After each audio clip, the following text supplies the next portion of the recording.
Khrushchev himself was very pleased with his appearance on television.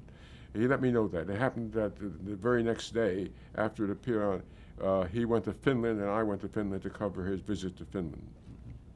And he sort of singled me out among the press to tell me that he liked it very much, very happy with it, and so on and so forth. As a result of that, largely as a result of that, we developed a sort of relationship. It was a bantering relationship, but I was amused and I liked him, and I guess maybe he was a little bit amused by me as well, because indeed on one occasion when he was talking to a whole group of journalists at a reception, and I sort of came up behind them and sort of said, "What?" And "There's my Sputnik."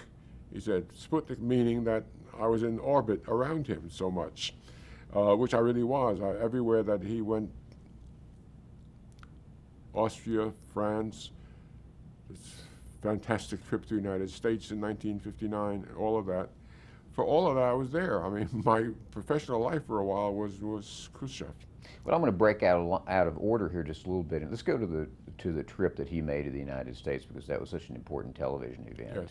You accompanied him on that as a television reporter? Yes, I covered. As a matter of fact, that was considered such a big story. I think we had 3 or 4 correspondents assigned to it, and camera crews in every place that he would go. It was a very complicated thing. He arrived in New York. He made a speech, then he went on. He was going to be in Pittsburgh. He was going to be in Los Angeles.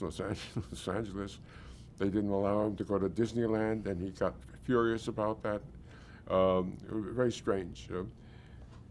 Because the Soviets barred Americans from certain areas of the Soviet Union, the State Department decided it had to retaliate and took a map overlay of the United States and took roughly equivalent areas over where no Soviet citizen could go. That with the result that Disneyland was off limits to Russians, which Khrushchev could not understand.